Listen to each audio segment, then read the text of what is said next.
Предки современных чеченцев, населяющих сегодня территорию Дагестана, проживали здесь еще в глубокой древности. Данные археологических раскопок поселений и могильников Хазар-Калинского, Новолакского, Ямансу, Балансу и других на территории Аки подтверждают наличие чеченского элемента в Тюрко-Сулакском междуречье. То обстоятельство, что здесь население сохранило в своей разговорной речи более древние формы чеченских языков, свидетельствует об обособлении этой части этноса в самом начале процесса внутриэтнического разделения нохчино-чеченцев, ингушей, арстхойцев, кистинцев, акинцев и так далее. Люди издревле именовали себя в этих местах акинцами, акки, но к ним применялось также и другое этническое имя – ауховцы, авхой, что и привело к образованию двойного названия – акинцы, ауховцы.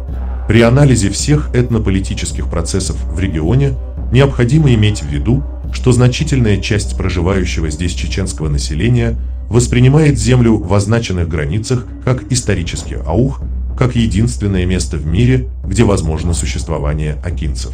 Многое перенесли они в этом крае, расположенном в зоне пересечения торгово-экономических и военно-политических связей громадного евроазиатского материка. Приходилось вступать в контакты с персами и хазарами, арабами и татаро-монголами, с целым сонмом других племен и народов. Отношения с персами были весьма разнообразными. Именно они стали строить здесь первые укрепления. Так на землях Аки появились 3 крепости Кешен, Гелян и Мескеты, память которых до настоящего времени сохранилась в названиях селений Кешена в Дагестане, Гилна и Мескеты на территории современной Чеченской Республики. С хазарами у акинцев были не только интенсивные экономические связи, о чем свидетельствуют, к примеру, раскопки на окраине селения Гиачалк, Хазар-Кала, но и крупные совместные военные выступления. В хазарско-арабских войнах участвовали акинские отряды, возглавляемые опытным предводителем Агуки Шагином, Ауховский Шагин. С арабами у акинцев были весьма недолгие прямые контакты. Около столетия, 642-735 годов.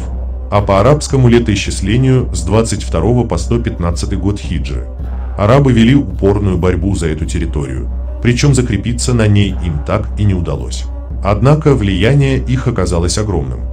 Ислам вошел в жизнь акинцев, регламентировал повседневный порядок поведения, в определенные исторические периоды определял их политическую идеологию и так далее. Спустя примерно 500 лет татаро-монголы были встречены акинцами как неверные.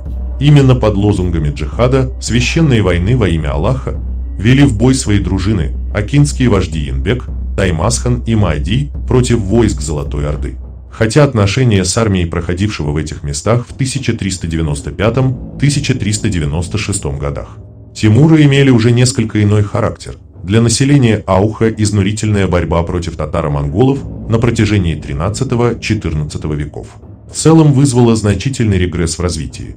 Почти все равнинные и часть предгорных поселений были разорены и стерты с лица земли, ухоженные поля превратились в пустыню. С XV века начинается новый этап в развитии Терско-Сулакского междуречья. Возвращается местное население и прибывают новые группы чеченцев. Восстанавливается и быстро развивается хозяйственная жизнь края. Налаживаются связи с другими народами Кавказа, устанавливаются взаимоотношения акинцев с Россией. В русских источниках с середины XVI века встречаются упоминания акинцев, акаки или акуки, акачане от их самоназвания Акки, и их этнотерритории – Акотская земля, Акох и Старый Акох.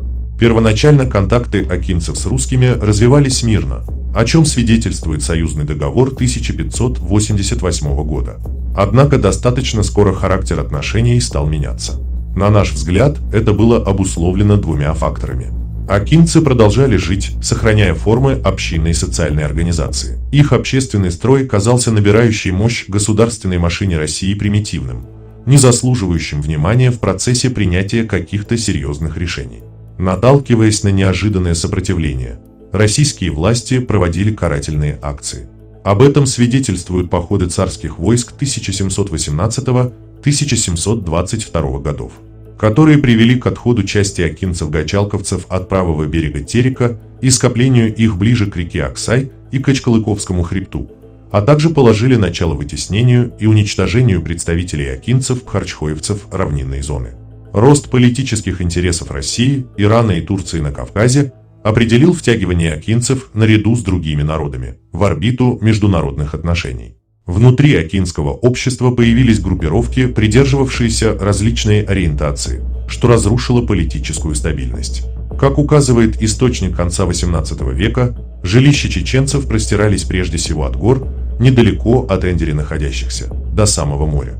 Однако уже персидский поход Петра I 1722-1723 годов и строительство крепости Святой Крест на Судаке немало способствовали уменьшению территории и влияния Аки. Положение усугублялось тем, что у соседних кумыков и аварцев процесс распада родоплеменных союзов шел значительно быстрее, чем у акинцев и всех чеченцев.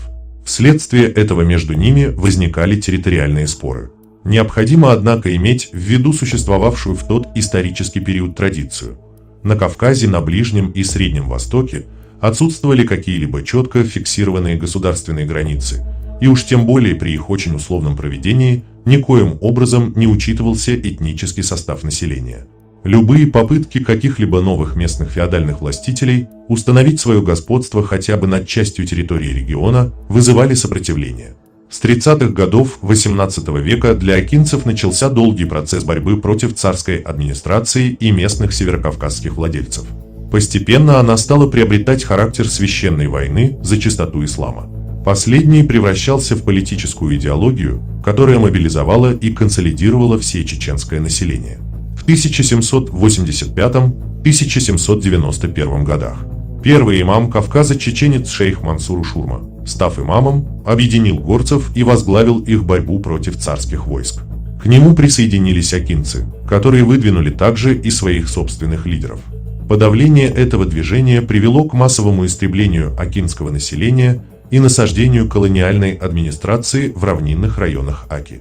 Однако это было лишь прелюдией Большой Кавказской войны, развернувшейся в 20-50-х годах XIX века. К этому времени процесс становления государственности у чеченцев, ингушей, некоторых других горских народов достиг своего апогея. Шамиль, избранный осенью 1834 года имамом Чечении, а потом и Дагестана, и получивший тем самым возможность огромного влияния на все население региона, стал назначать своих доверенных лиц управляющими наибами отдельных горных и равнинных обществ, а в 1840 году разделил всю территорию на 4 округа – вилаята – Ауховский, Мечиковский, Большую и Малую Чечню. В 1842 году имамат был разделен на 3 области со своими начальниками – Чеченскую, Аварскую и Андалалскую. Наибства Западной области имамата были объединены в Чеченскую область. Имам Шамиль так и называл ее Чечен. Таким образом, шел процесс формирования государственного образования, который полностью противоречил планам Российской империи, уже захватившей целый ряд более южных районов современного Дагестана и Азербайджана. Поскольку российское правительство не хотело соглашаться на существование здесь каких-либо форм государственности отдельных народов, борьба сразу приняла бескомпромиссный характер. Для всех частей чеченского этноса Кавказская война по своей сути являлась национально-освободительной. Ожесточенные военные действия поставили акинское население на грань физического уничтожения. Люди не только гибли, но и тысячами бежали из родных мест в Турцию, Сирию и Иорданию. Россия взяла под контроль территорию Ауха лишь после того, как были разрушены крупные селения Пачкар-Юрт, Хасеево-Эл и построены в центре Аки крепости Хасав-Юрт и Кашень-Аух. По окончании Кавказской войны территория Аки-Ауха вошла в состав Терской области под названием Хасавюртовского округа, населенного акинцами, а также кумыками и нагайцами. Вхождение Ауха в состав Терской области было органичным, поскольку все части чеченского этноса оказались объединенными в рамках одного областного административно-территориального образования, что благоприятствовало развитию экономических, социальных, культурных, семейных и прочих внутриэтнических связей. В 1921 году, воспользовавшись сложной экономической и политической ситуацией, сложившейся в крае, дагестанское руководство обратилось в центральные органы с просьбой о присоединении Хасавюртовского округа к Дагестану. Территория Хасавюртовского округа была отторгнута от Чечении и включена в состав созданной Дагестанской республики. Согласно переписи населения 1926 года, В Дагестане в Хасавюртовском, Бабаюртовском, Каранагайском и Шелковском районах проживало около 22 тысяч чеченцев. Из них около 17 тысяч на территории Хасавюртовского района. Здесь также находилось 16 тысяч кумыков, а также 761 аварцев. В Бабаюртовском районе насчитывалось более 3000 чеченцев, причем они жили компактно в 18 практически мононациональных по составу селах. Статистика, однако, не в состоянии дать представление о той напряженной ситуации, которая сложилась здесь в результате волюнтаристских действий верховной власти. Обнаруженные в архивах документы отражают этнополитическую нестабильность в разделенных границей районах Дазыр и Чеченской автономной области. Шли затяжные споры о порядке землепользования сотен десятин, выливавшиеся время от времени в кровопролитные столкновения. В вышестоящие инстанции направлялись петиции села доказательствами необходимости использования данной территории как единого экономического пространства. Даже в официальных документах отмечалось, что страдают тысячи людей чеченской национальности, так как делопроизводство в сельсоветах и преподавание в сельских школах в порядке коренизации осуществлялись на кумыкском языке. В 1943 году на базе 9 сельсоветов, 15 колхозов, с учетом этнического состава населения, был создан Ауховский район. В момент его образования здесь находилось 14,5 тысячи чеченцев, то есть около половины всех чеченцев Дагестана. Предполагалось учитывать потребности национального развития, открыть школы с преподаванием на родном языке, наладить печать и так далее. Сегодня высказывается мнение, что создание района было предусмотрено вовсе не для поддержания чаяний акинцев, а только для их успокоения, усыпления перед тем, как подвергнуть их геноциду. Вполне вероятно, что это соответствует действительности. Во всяком случае, в опубликованных недавно исследованиях, посвященных трагедии 23 февраля 1944 года, указывается, что подготовка к крупномасштабной репрессивной акции по депортации чеченцев и ингушей началась еще в 1942 году. Нас в этом убедила обнаруженная в ходе разбора архивных материалов деталь. Между последним решающим документом, по которому Ауховский район де-юре стал административно-территориальной единицей Дагестана, и роковым для всех чеченцев 23 февраля всего 11 дней. В результате переселенческой акции сталинского режима акинцы, согласно некоторым оценкам, потеряли от 1 из 3 до 2 из 3 населения. Это объясняется многими причинами. Была холодная зима. За 15 суток в телячьих вагонах акинцы, едущие в неизвестность, испытывали невероятные муки. Многим смерть виделась выходом из положения. Прибыв на место в голые степи, люди не знали, где спать, чем питаться. Местное население под воздействием интенсивной идеологической обработки считало их врагами народа. На местах спецпоселений в Казахстане и Киргизии акинцев расселили небольшими группами в сельской местности. Они адаптировались с большим трудом, климатические условия отличались от привычных, традиционный уклад жизни был разрушен. К этому следует добавились еще и продолжавшиеся многие годы акты, унижавшие гражданское достоинство людей. Их ежемесячно вызывали в комендатуру и заставляли расписываться под словами «за выезд из местности согласен на 20 лет каторги».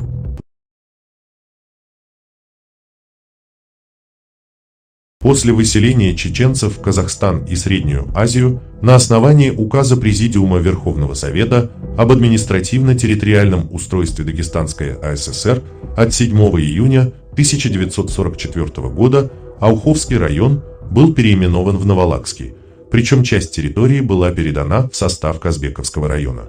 Все населенные пункты также получили новые названия, а районный центр из селения Ярыксу-Аух был перенесен в селение Банай-Аул и переименован в Новолакское. Было сделано все для того, чтобы уничтожить всякие следы проживания чеченской этнической группы акинцев в Дагестане, стереть из памяти людей сами названия Ака, Аух, Акинец, Ауховец. Архивные материалы показывают, как скрупулезно и методично занимался этим бюрократический государственный аппарат. С села Новолакского района из горных аулов переселялись лакцы, в чеченские населенные пункты Казбековского района – аварцы. После выхода указа Президиума Верховного Совета СССР от 9 января 1957 года акинцы, так же как остальные чеченцы и ингуши, формально получили возможность вернуться домой. Однако руководство Дагестанской ССР решило внести в него свои коррективы. В места выселения акинцев были в срочном порядке откомандированы уполномоченные по так называемому оргнабору. Они были снабжены специальными удостоверениями, в которых указывались обязательные пункты размещения акинцев в Дагестане. При этом оговаривалось непременное условие. Возвращение возможно лишь в том случае, если акинцы согласны поселиться не в своих родных селах, а в местах, указанных в удостоверениях. Было разрешено поселиться в 5 районах Дагестана. Территория бывшего Ауховского района для них оставалась под строжайшим запретом.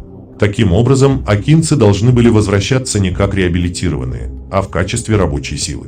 Отметим и такой немаловажный факт. Решение 20-го съезда и указ от 9 января 1957 года доводились до ауховцев теми же уполномоченными по оргнабору. В 1958 году дискриминация акинцев была закреплена законодательно. 16 июля Совет министров Дагестанской АССР принял постановление Н-254, по которому ауховцы не имели права селиться в селах Новолакского и Казбековского районов Дагестана. Был введен жесткий паспортный режим, согласно которому в указанных районах возвращающиеся чеченцы не подлежали прописке.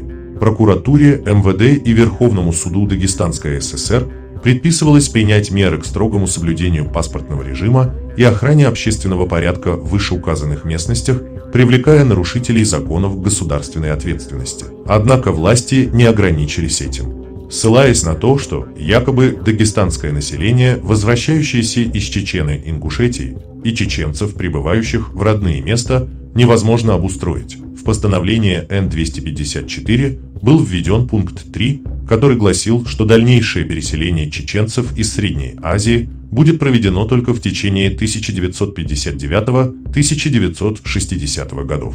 Так затягивало руководство Дагестана возвращение коренных жителей в республику. Действие законодательно закрепленных решений правительства Дагестана не замедлило сказаться на положении возвращающихся акинцев. Те, кто все же осмеливался пробраться в свои села, подвергались всяческим преследованиям. Их не прописывали по 10-15 лет, не предоставляли работы, выселяли, арестовывали. Их дома сносили, семьи терроризировали, детей не пускали в школу. Единственная привилегия, предоставленная местными властями вернувшимся акинцам, и то из-за несговорчивости и непокорности последних, состояла в том, что им разрешалось хоронить умерших на своих родовых кладбищах. И хотя официальными органами Дагестана постановление Н-254 было отменено еще в 1963 году, паспортный режим и строжайшее соблюдение закона продолжают осуществляться почти вплоть до настоящего времени. Со времени возвращения акинцы начали ставить перед руководством Дагестана, РСФСР и СССР вопрос о восстановлении Ауховского района и своем переселении в его населенные пункты.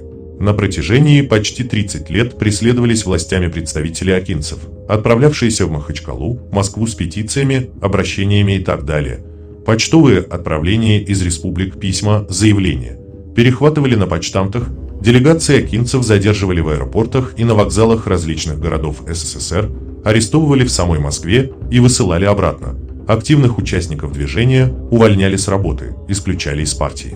Под различными предлогами и по сфальсифицированным обвинениям предавали суду. Даже в тех исключительных случаях, когда акинским представителям все же удавалось передать какие-либо бумаги наверх, последние отправлялись обратно в Дагестан, где с авторами проводилась воспитательная работа.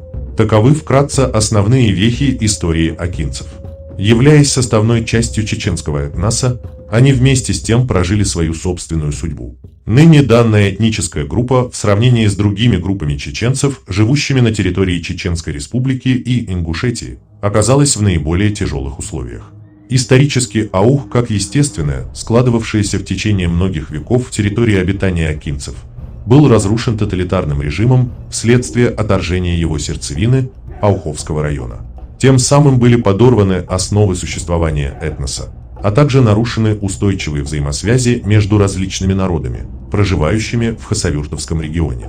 Была заложена основа для формирования здесь очага острейших межнациональных противоречий, в ликвидации которого в настоящее время делаются лишь первые шаги. Согласно переписи 1989 года, в Дагестане проживает 57 877 лиц чеченской национальности. Из них в городах 24 703 человека, 42,7%. Это составляет 3,5% всего городского населения республики. Только в Кизил-Юрте и Южно-Сухокумске доля горожан-чеченцев превышает 1%, соответственно 1,2 и 1,3%. И лишь в Хасавюрте их доля действительно значительна – 31,6%, 22 137 человек.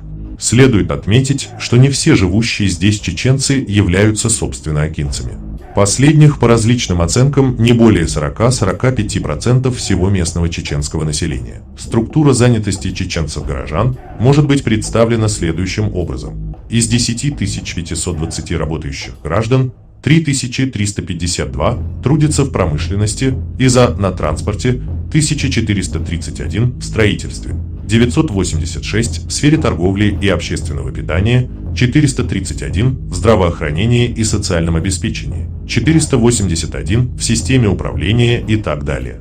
В сельской местности проживает 31 726 чеченца, 57,3%. Они компактно расселены в селах следующих районов. Хасавюртовском 22 944 человека, Новолакском 3076 человек, Казбековском 2400 человек, Бабаюртовском 2115 человек, Кизилюртовском 1191 человек, среди них из 12 943 работающих 6886 человек было занято непосредственно в сфере сельского хозяйства, на транспорте, 468 человек, в сфере строительства, 1110 человек, в системе здравоохранения и социального обеспечения, 985 человек, в системе управления, 240 человек и так далее. Большинство чеченского населения занято физическим трудом, 78,7%. Этот показатель выше, чем у любого другого этноса Дагестана. Для сравнения, у аварцев 75,5%, у лакцев 62,1%, у русских 57,1%. В то же время в сфере умственного труда у чеченцев самый низкий процент занятости – 12,3%, у лакцев – 22,3%, кумыков – 19,7%, русских – 19,3%, лезгин – 18,6%. Чеченская интеллигенция Дагестана весьма немногочисленна. На 23,4 тысячи трудоспособного взрослого населения в 1989 году приходилось 1066 инженерно-технических специалистов, 112 служащих правоохранительных органов, 27 юристов, 17 работников искусства, 13 деятелей литературы и печати и так далее. При этом следует отметить самый высокий показатель темпов повышения уровня образования – 125%, в то время как, к примеру, лишь 78,7%, у табасаранцев – 76,3%. Из приведенных выше данных становится очевидно, что основная хозяйственная, общественно-политическая и культурная жизнь акинцев сосредоточена в Хасавюртовском районе. Здесь проживает 22,9 тысячи чеченцев, что составляет 25,2% от численности всего населения района. Соответственно, кумыков здесь 25 799 человек, 28,3%, аварцев 29 989 человек, 32,9%. Хотя национальная интеллигенция не располагает большим количеством дипломированных специалистов, это отнюдь не означает ее немощность и пассивность. Здесь немалое значение имеют и опыт дедов, вынесших тяготы репрессий, и знания политической и конспиративной работы отцов, включившихся в борьбу за восстановление исторической справедливости с середины 50-х годов. Развивающиеся сегодня национальные движенца возглавляют уже люди, едва ли имеющие непосредственное представление о пережитой народом трагедии. Однако, вобрав опыт предшественников, нынешняя интеллигенция обрела нечто новое. Последние десятилетия сняло ощущение страха, сковывавшее предыдущие поколения. Одним словом, во главе акинских гражданских формирований стоят люди, обладающие достаточными знаниями и широтой ведения проблем. Авторитет этой элиты, ее влияние на все акинское население основываются на следующих факторах. Чеченцы живут в большинстве своем очень компактными группами, причем не только в сельской местности, но и в городе. Чтобы убедиться в этом, достаточно посетить Хасавюрт, вернее чеченскую его часть. Акинцы представляют собой в известной мере закрытое общество. Оно живет по своим строго соблюдаемым законам. Хотя население и размещается большей частью в сельской местности, характер труда, занятия строительными работами, торгово-посредническими операциями и так далее делает его очень мобильным, куда более легким на подъем, чем, к примеру, Лезгинское, являющееся аграрным в традиционном смысле. Нерешенность проблемы восстановления Ауховского района поддерживает высокую активность и сплоченность всего акинского населения. Для него данный вопрос не является абстрактным политическим лозунгом, задачей весьма отдаленного будущего, подобно тому, как для всех испанцев возвращение Гибралтара, а просто жизненно важным насущным интересом. Для старого поколения это значимо, поскольку для каждого чеченца умереть на земле своих предков имело издревле религиозно-мистический смысл. Для молодого поколения это означало бы не только восстановление исторической справедливости, но и возможность обрести земельные участки. Социальная структура общества, уклад жизни, стоящая перед тысячами людей задача возвращения в Аух. Все это обусловило выдвижение из акинской среды политических лидеров новой волны. Типичным их представителем является Басир Дадаев, председатель исполкома чеченцев Ауха. Он родился в 1947 году в Киргизии, Волжской области, получил среднетехническое образование. Работая в органах МВД, он столкнулся с несправедливостью и произволом начальства. На него было заведено дело, причем в ходе следствия власти пытались все списать на молодого парня. В знак протеста он бросает самодельную бомбу в здание отделения милиции. От взрыва, к счастью, никто не пострадал. Через несколько дней Басир сам сдается в руки правосудия. Отбыв несколько лет в заключении, Дадаев возвратился домой, где встретился с одним из своих обидчиков. Разобравшись с последним, он вновь попал в тюрьму. Позднее получил звание мастера спорта по вольной борьбе, занимался тренерской работой. С активизацией общественно-политической жизни в республике Басир Дадаев включился в национальное движение. И тут ему помог жизненный опыт, знание обычаев и традиций, наконец, внешний вид атлета и выдержка. В 1991 году он стал председателем исполкома чеченцев Ауха. К нему постоянно стекается информация о событиях, происходящих в регионе. Ему приходится решать многообразные проблемы, возникающие внутри акинского общества, будь то прощение кровника, когда он идет просить у семьи пострадавшего позволения вернуться в город или село отсидевшему в заключении положенный срок, или споры между различными группировками ауховцев и так далее. Его влияние, по сравнению с представителями официальных властей региона, не столь бросается в глаза, но оно порой более ощутимо. Гражданское движение акинцев представляет собой многозвеньевую структуру. Хасавюртовское общество «Мемориал», Оргкомитет по восстановлению Ауховского района, Региональный народный фронт в войнах, Исполнительный комитет съезда чеченцев Ауха. На данном этапе существование указанных организаций не свидетельствует о процессе внутренней дифференциации национального движения по социальному, профессиональному, идеологическому и другим признакам. Возникнув в разное время для решения различных задач, они так и остаются пока звеньями единого политического и гражданского движения. В них действует приблизительно один и тот же довольно широкий круг людей, активистов движения. Средний возраст участников 30-55 лет. Подавляющая часть акинской молодежи 15-30 лет, не являясь непосредственно членами каких-либо из перечисленных организаций, участвует во всех мероприятиях, ими проводимых. Именно при активном участии мемориала 19 февраля 1989 года у старого кладбища селения Ерык-Суаух, одного из исторических центров акинцев, был воздвигнут памятник чеченцам-акинцам, безвинным жертвам репрессий. Это был первый памятник подобного рода в стране. Рост социальной активности чеченцев-акинцев, развитие их гражданских формирований необходимо рассматривать в контексте развернувшегося процесса реабилитации репрессированных народов, который, безусловно, накладывает отпечаток на политическое мышление и поведение ауховцев.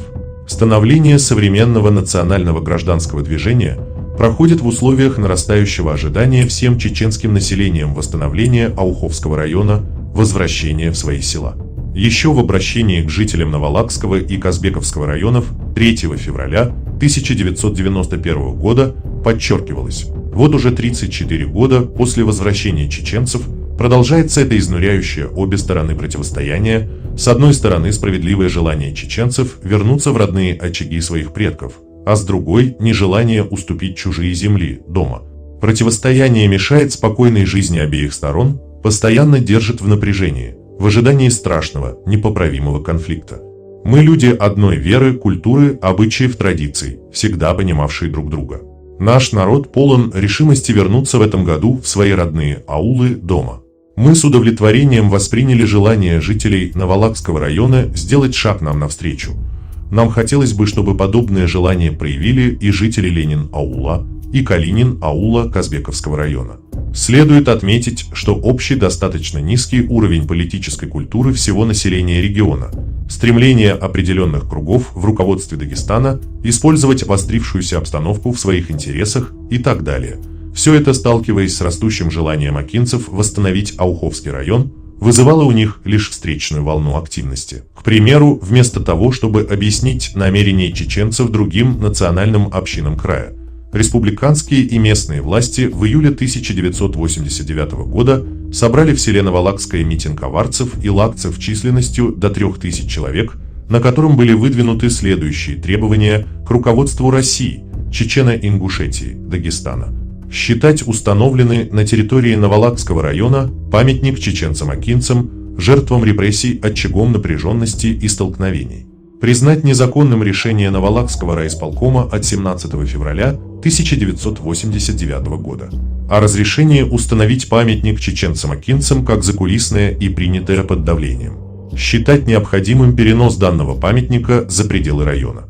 Предложить Президиуму Верховного Совета РСФСР и руководству ЧССР принять меры по разрешению проблемы чеченцев-акинцев в пределах территории Чечено-Ингушетии, в частности, Шелковского района. Естественно, что ничего, кроме отчуждения и дальнейшего роста социальной активности ауховцев, подобные акции вызвать не могли, поскольку последний пункт на практике означал бы новую депортацию акинского населения. В июне 1991 года был создан Региональный народный фронт в войнах.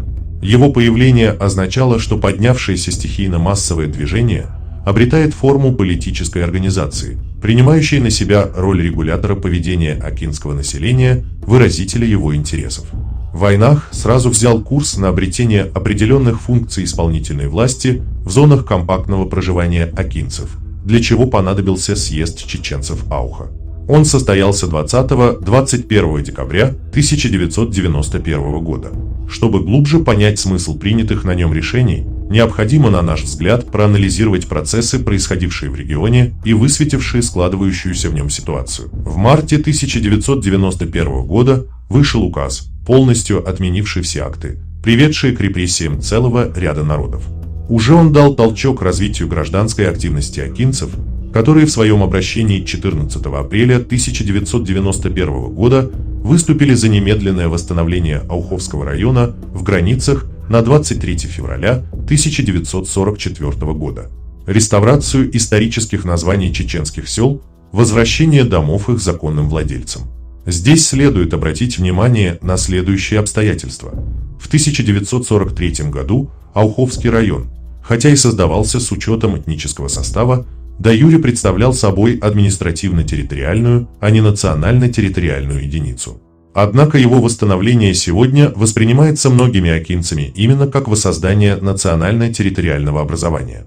Это стало проявляться с еще большей определенностью после выхода 26 апреля того же года Закона Российской Федерации о реабилитации репрессированных народов. Третий съезд народных депутатов Дагестана, проходивший в июле 1991 года, поддержал чеченцев-акинцев. Принятое постановление устанавливало переходный период для решения следующих практических вопросов. Восстановление Ауховского района и прежних исторических названий населенных пунктов, входивших в его состав в соответствии с действующим законодательством 1991-1992 года. Переселение лакского населения Наволокского района на новое место жительства и возвращение чеченцев-акинцев в место прежнего проживания 1991-1996 годы. Определение размеров и порядка возмещения ущерба, причиненного репрессированным и насильственно переселенным народам и отдельным гражданам со стороны государства.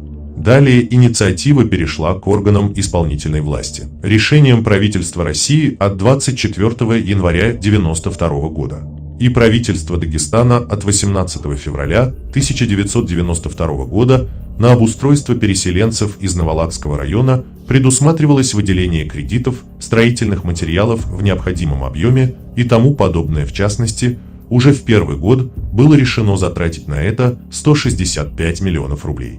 Во исполнение решений Третьего съезда народных депутатов Дагестана с учетом высказанного желания переселить лакское население Наволакского района на земли, находящиеся в пользовании колхозов имени Сгобиева 4539 гектаров, Труженик 839 гектаров, Лакского района, совхоза Ялгинский 164 гектара, Гунипского района, АП ДН и ИСХ 1462 гектара, города Махачкалы, совхоза Дахадаевский 1300 гектаров, Кизилюртовского района, Махачкалинского мехлесхоза 200 гектаров, с последующим образованием Наволакского административного района Кизилюртовский районный совет постановил: вновь образуемому Наволакскому району передаются и закрепляются в бессрочное и бесплатное пользование 9274,73 гектаров земли в границах согласно плану землепользования.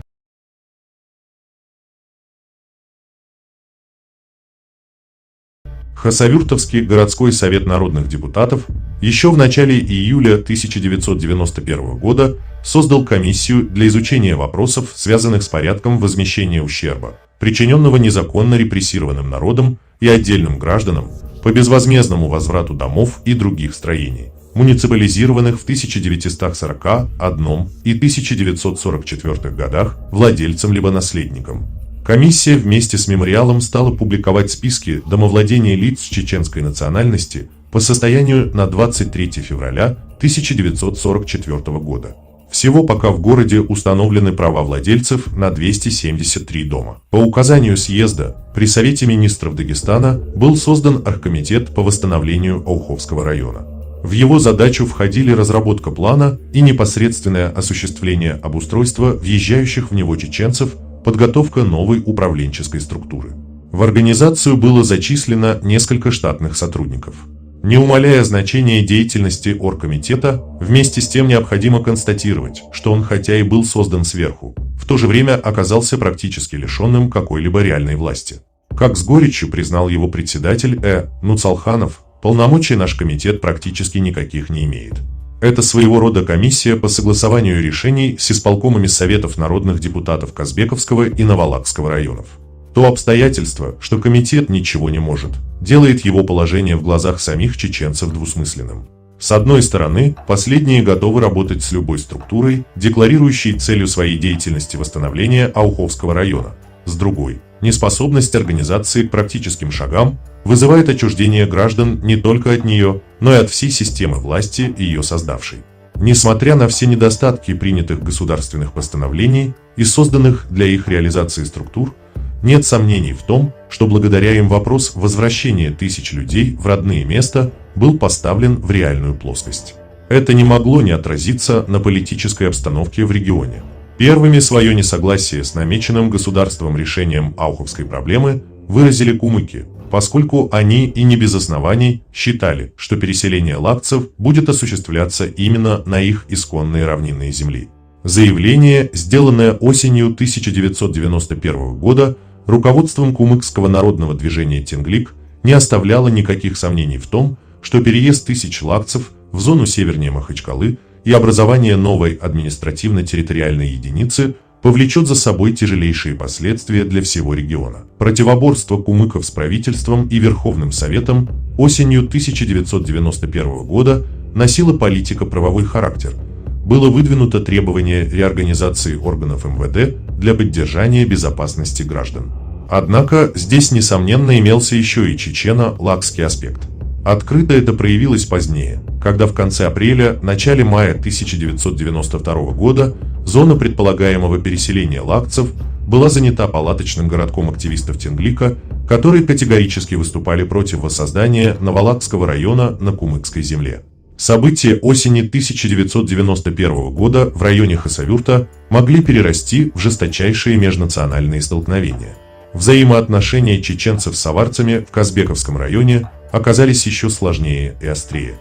Ленин-аул и Калинин-аул, отторгнутые в 1944 году от упраздняемого Ауховского района, были заняты аварцами из соседнего селения Алмак. Однако, если лакцы были завезены из горных районов, расположенных далеко от этого региона, то заселение данных сел шло совершенно иначе. Здесь преобладали аварцы в 1929 году. В районе их проживало 17 211 человек, что составляло 99,99% всего населения. Освобожденные от чеченцев села тут же были аваризированы. Ощущая себя отнюдь не изолированными, а наоборот, тесно связанными со значительным пластом аварского населения Казбековского района, жители указанных сел не спешат их освобождать, игнорируя призывы чеченцев. Более того, начался процесс мобилизации несогласных выезжать куда бы то ни было людей. Возник оргкомитет по защите прав насильственно переселенных аварцев в селении Ленин-аул и Калинин-аул. Во многом здесь виновато руководство республики. Когда программа переселения лакцев и воссоздания Ауховского района обсуждалась на Третьем съезде народных депутатов, акинские депутаты требовали обязательно упомянуть в окончательном документе оба села Казбековского района и необходимость восстановления своего района именно в границах на 23 февраля 1944 года. Этот вариант был отвергнут на том основании, что сам факт восстановления района означает и возвращение прежних границ. В результате такого, по мнению акинцев, преднамеренно ограниченного решения, у аварцев появилась возможность трактовать решение Третьего съезда по-своему, без признания необходимости передачи двух указанных сел. Таким образом, объявленная правительством практическая программа переселения касается только лакцев Новолакского района. Не затронув аварское население бывших акинских сел Казбековского района, она тем самым поставила чеченцев и аварцев в ситуацию противостояния. Вместо того, чтобы начать между собой диалог и приступить к решению конкретных вопросов, чеченские и аварские гражданские формирования стали подогревать и без того напряженное состояние населения. Чеченская печать публикует исторические документы о том, какие материальные средства были переданы сталинским режимом в далеком 1944 году на этой земле пришлым. Аварцы Казбековского района подчеркивают, что попали сюда отнюдь не по своей воле, что восстановление справедливости по отношению к чеченцам в случае выселения аварцев будет неправедным. Учитывая, что напряжение явно нарастает, для предотвращения возможных национальных столкновений активизировалось исламское духовенство. Так, в обращении, принятом на совещании имамов мечети 14 апреля 1991 года, подчеркивалось, что согласно учению ислама, любая вещь, отобранная у законного хозяина насильно, никогда не может стать собственностью другого лица. Если кто-нибудь приобретает такую вещь, при объявлении хозяина данной вещи он должен немедленно вернуть это хозяину. Правоверные мусульмане, получившие в 1944 году дома и другое имущество чеченцев из рук тоталитарного режима, должны вернуть их хозяевам. При отказе они совершают непростительный великий грех. Осенью 1991 года конфликт между чеченцами и аварцами чуть было не вылился в крупное столкновение. После того, как был принят закон о реабилитации репрессированных народов, после публикации постановлений Третьего съезда народных депутатов Дагестана и программы Совмина Республики по восстановлению Ауховского района, после достигнутых договоренностей между руководством Казбековского района и оргкомитетом и так далее. После всего этого, 5 сентября, местный совет в селе Ленин-аул, Акташ-аух, приступил к раздаче аварцам земельных участков под индивидуальное строительство. Местная власть едва ли могла решиться на подобный шаг без согласия руководства республики, тем более, что вообще не занималась этим в течение последних 12 лет. Акция была настолько провоцирующей, что последовала незамедлительная реакция со стороны чеченцев. В указанном селе состоялся многотысячный митинг, который 9 сентября перерос в бессрочную забастовку. Следует обратить внимание, что среди лозунгов протестующих было требование всю полноту власти на территории Ауховского района передать оргкомитету по его восстановлению.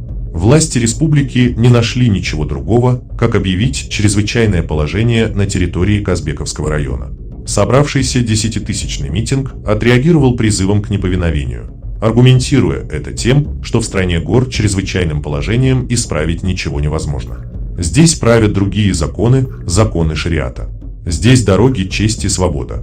Необходимо отметить, что и забастовка акинцев, продолжавшаяся более 20 дней, и их требование восстановления Ауховского района, прежде признанное руководством Дагестана, весьма тенденциозно освещались республиканскими средствами массовой информации, как агрессивные действия и необоснованные претензии на якобы чужие земли.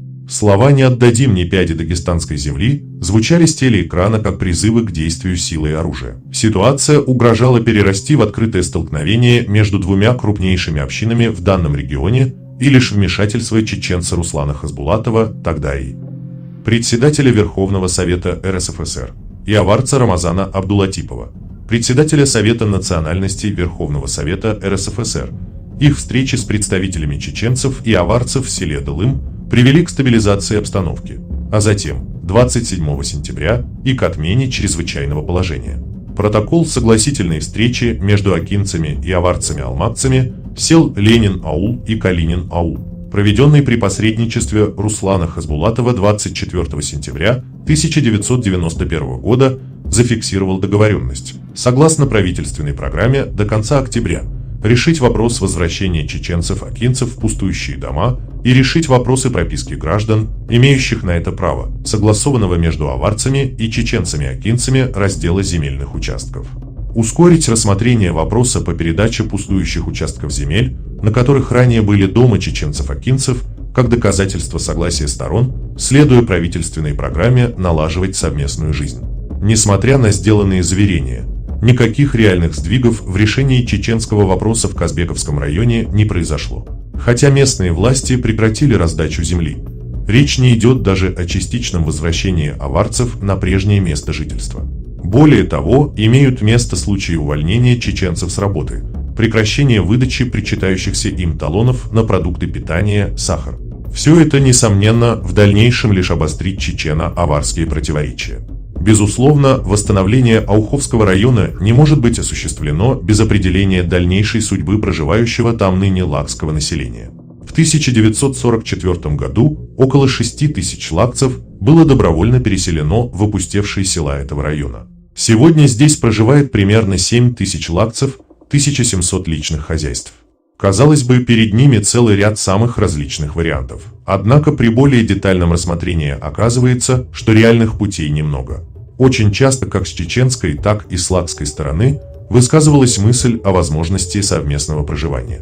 Нам представляется, что благоприятный момент такого решения проблемы уже упущен. Его можно было бы реализовать в 1956-1959 годах, когда возвращающиеся чеченцы могли бы быть дружески приняты новым населением, что создало бы определенные предпосылки для дальнейшего мирного совместного проживания. Вероятно, до начала 1991 года шансы подобного пути еще сохранялись.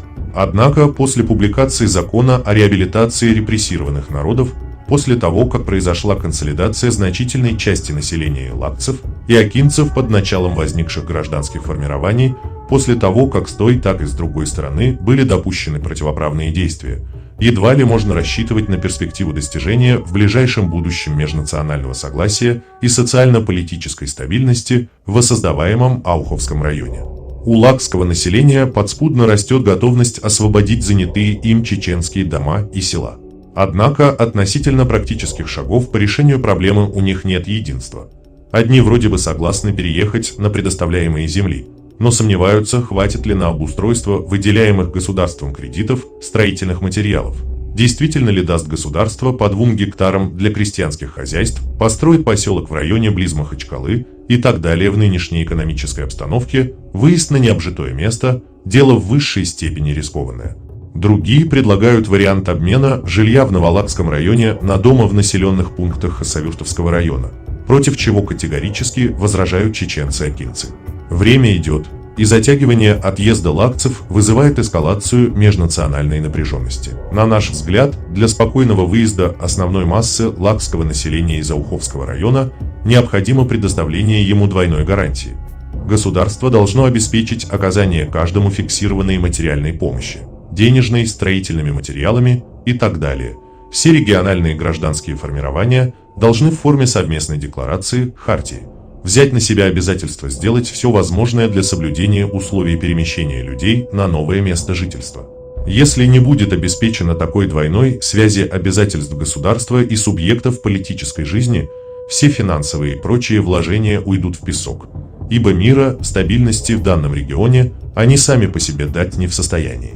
У лакского населения в нынешнем Новолакском районе имеются достаточно прочные экономические структуры, колхозы и совхозы. В условиях хозяйственной нестабильности у людей, естественно, возникает стремление сохранить их. Это совпадает с желанием местной управленческой элиты.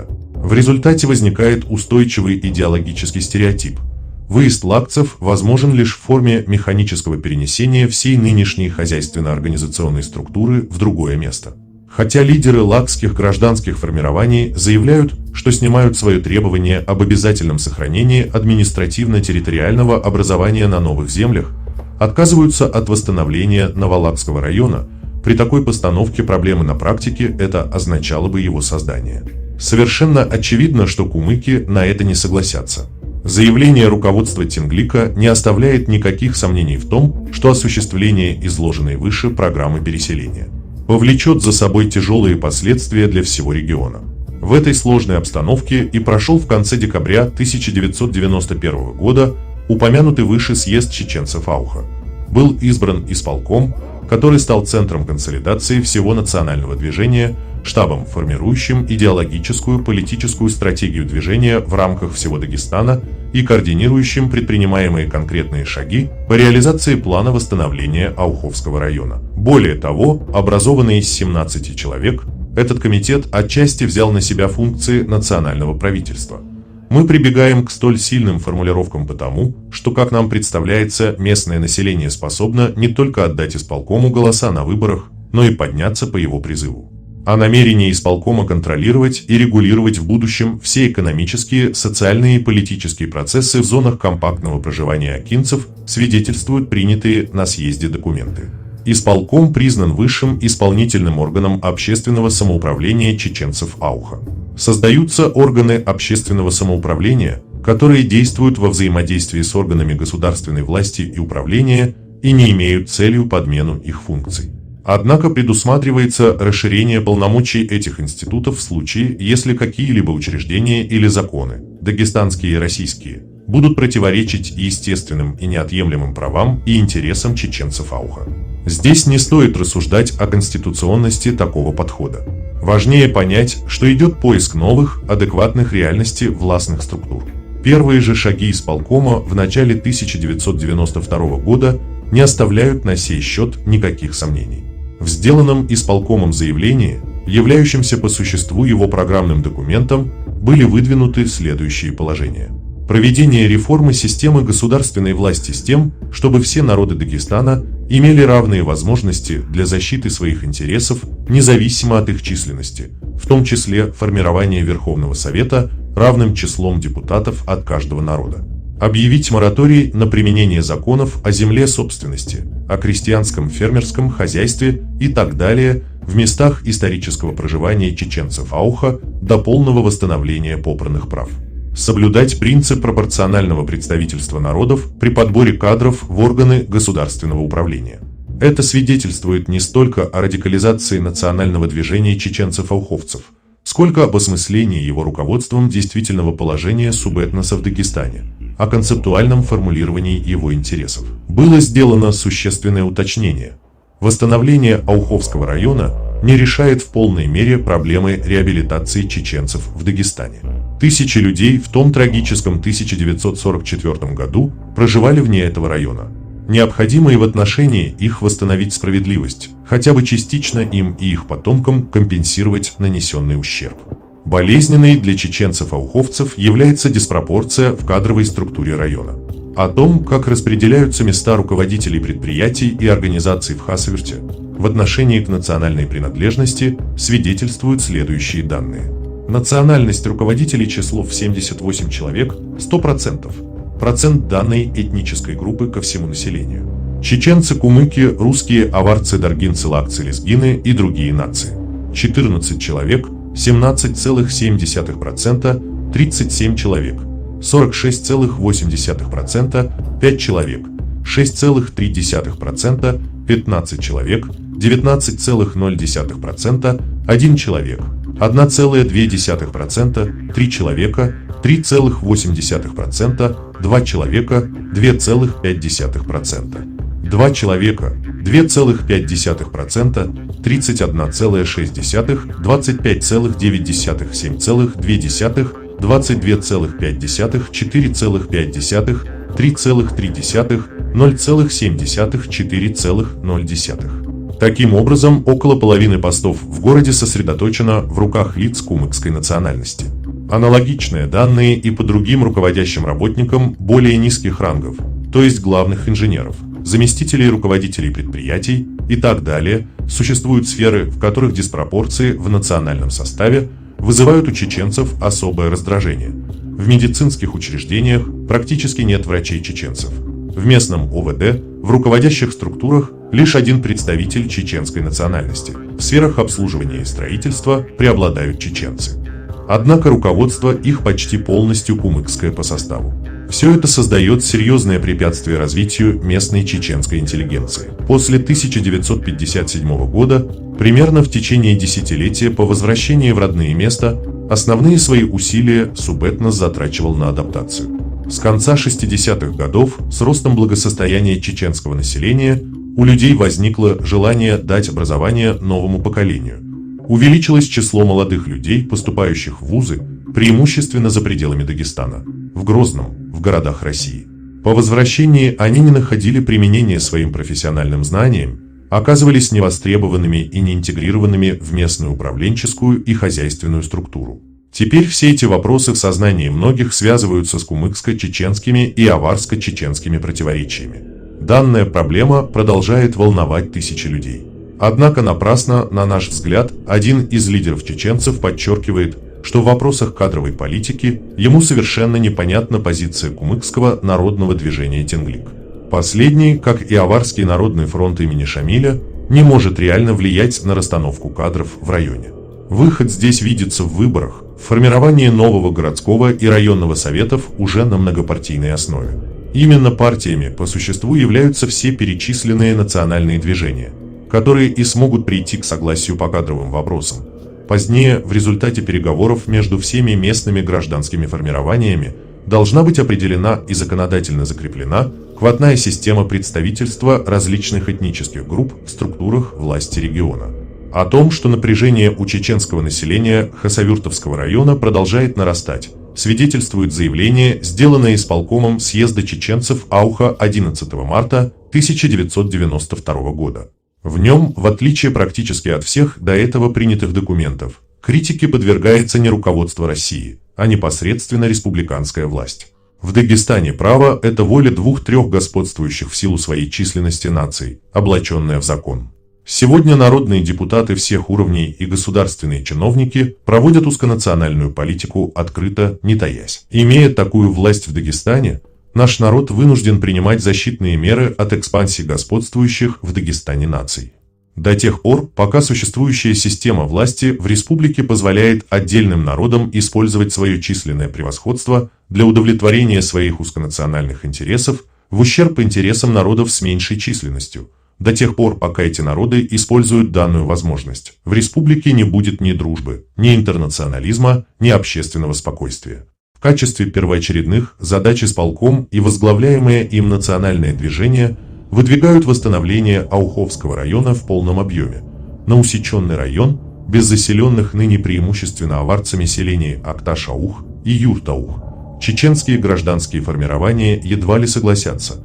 Обретение прежних названий сел, аулов и так далее, проведение кадровой политики, учитывающей национальный состав данного района, представительство в высших республиканских структурах чеченцев-ауховцев. Однако они полагают, что восстановление Ауха как административной единицы республики будет недостаточно. По их мнению, Дагестан представляет собой искусственное образование. Это верно в том смысле, что современное административно-территориальное устройство стало архаичным. Только федерация может отражать интересы населяющих Дагестан народов. Аух, округ, штат, республика в рамках федеративного Дагестана сможет наиболее благоприятным образом организовать бытие акинской этнической группы, поддерживать связи как со всеми народами Дагестана, так и с Чеченской республикой. Если пойти по этому пути, то отдельные проблемы, к примеру, о принятии акинцами двойного гражданства Дагестана и Чеченской Республики, станут второстепенными.